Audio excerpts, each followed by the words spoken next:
everybody and welcome back to my channel. I just wanted to say a huge thank you to everybody who subbed and watched my first ever cooking video that I did on Saturday. It seemed to be quite a huge success, so I thought I'd try another one of my favourite dishes that I really enjoy. And this dish is a pasta putenesca. It's one of my all-time favourites that I've been eating for many years when I lived in Italy for a few months. It is so cheap, so easy, and all this can be made within 10 minutes or something with just a few ingredients. Obviously the ingredients that I'm showing you, they're very small amounts because I'm just cooking for one. So bear in mind, if you're cooking for two, to double it, or three, add more.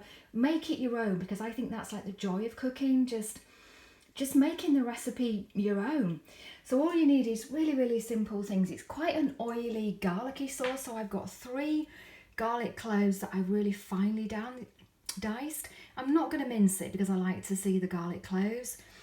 I've got a handful of cherry tomatoes. These are Pomodoro tomatoes. I think there's about 6, and I've just diced them because they're going to get cooked.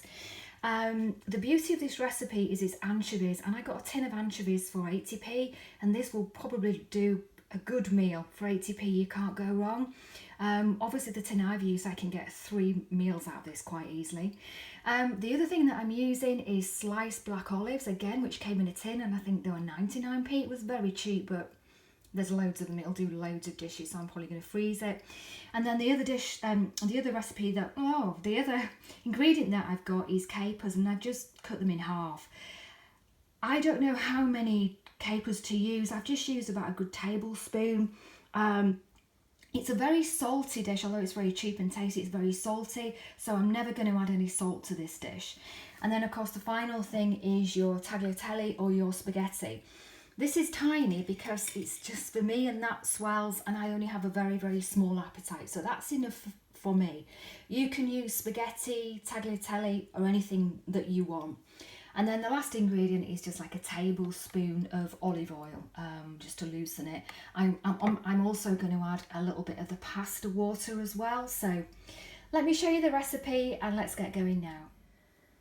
So the first thing that I'm going to do is I'm just going to add everything to a little bit of hot oil. So that's the garlic, the anchovies, just everything other than the pasta, of course.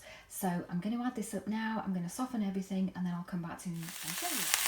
I hope you can hear me okay with all this sizzling, but this smells absolutely gorgeous. You should be able to smell it.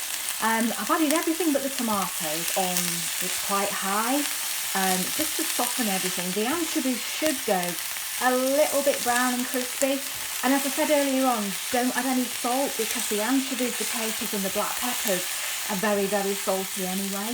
A chef did once tell me years ago when I lived in Italy that the secret to a really good pasta is to add a lot of salt to the water that you're cooking the pasta in. I don't like that, especially on a recipe like this that's got a lot of salt in. So I'm just going to give this a few minutes, and then I will come back to you and I'll add my tomatoes, cook that for a few more minutes, and then I'll take it up and show you exactly how it looks.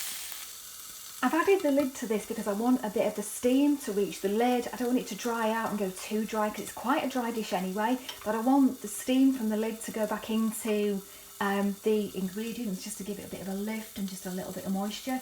So I'm just going to cook that for another couple of minutes just to make sure the garlic is really soft.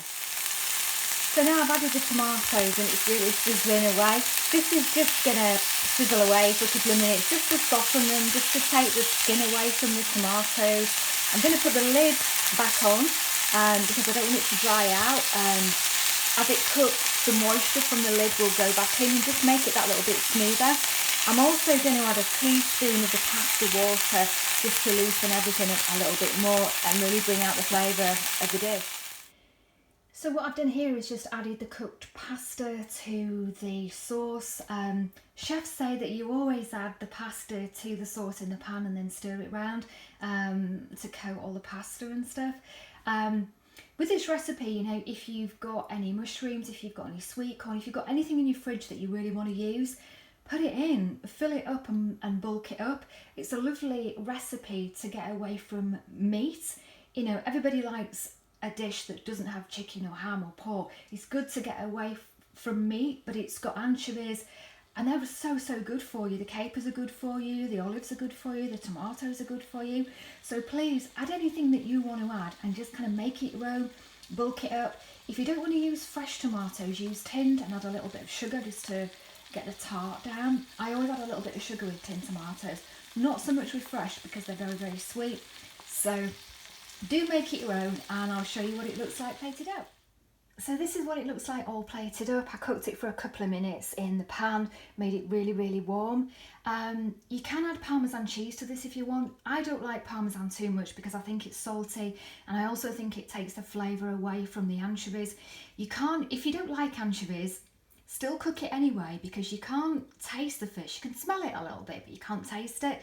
And I would probably have some garlic bread or something, but because I'm gluten-free, I can't. So please let me know what you think of my video. Let me know if you try it. I'd love to see pictures, but unfortunately this is the only way that you can contact me. Leave me a message via YouTube. I'd love to know if you like it, if you're going to cook it, and what you think of it too. So if you like, please subscribe, leave me a comment, big thumbs up and all that. Thank you so much for watching. Have a great evening, and if you cook it, I hope you really enjoy it. Bye!